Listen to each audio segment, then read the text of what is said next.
check. All right, cool. I'm good. All right, tell me when I'm good. All right, so I'm going to start with when I was a kid and we were skateboarding here in Fayetteville, West Virginia, and I was about 12 years old. And we started skateboarding, me and my homies started skateboarding on the street, and we were not skating parks because there was no park at the time. And we would skate a church parking lot in our neighborhood.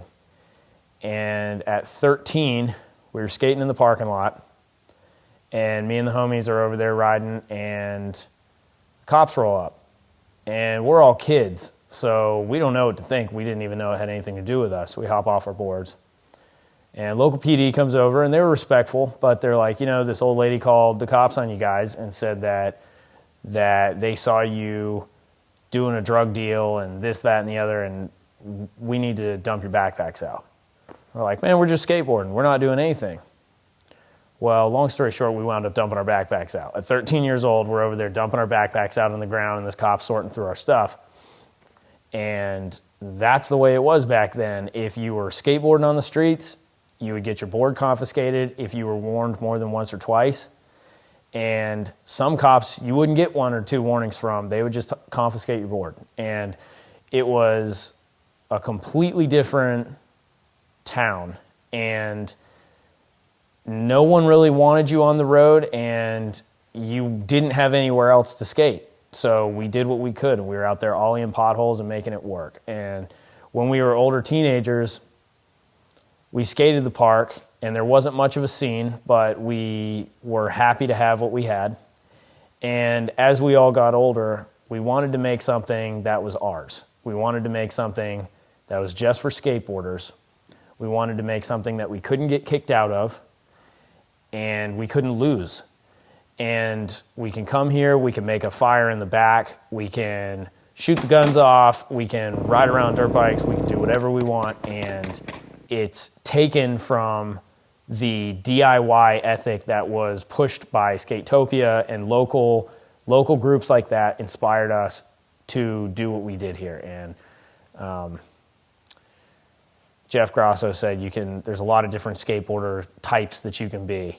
And if you want to be the dude dressed head to toe in Carhartt under a bridge pouring concrete, then that's what you can be. And as for me and the dudes that we grew up with, that's what we wanted to be. We wanted to be the old trogs under the bridge pouring concrete, head to toe, dressed in Carhartt, and building something for ourselves. So that DIY ethic is why we wanted to make this. And it may not look like much, but there is nothing like this around Fayetteville, West Virginia. We are making stuff in territory where there's nothing. So we're like pioneering this little scene.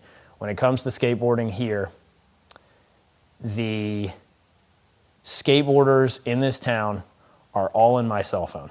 If you ride a skateboard in this town, you're probably in my phone. It's a very small, tight-knit community, and it came from a whole lot of pressure that we were put under and being extremely unwelcome. And this place is my home. I was born and raised in West Virginia, and I absolutely love this place. Appalachia is what made me who I am. I'm an Appalachian boy. And that being said, those mountains protect you from a lot, but they also prevent a lot of stuff from coming in. And so because of that, you're always like a decade behind the times. And with that being the case, it was like you were growing up in like the 80s or something. The times are changing, and we're building something for ourselves now. That motherfucker. Get it, boy, get it!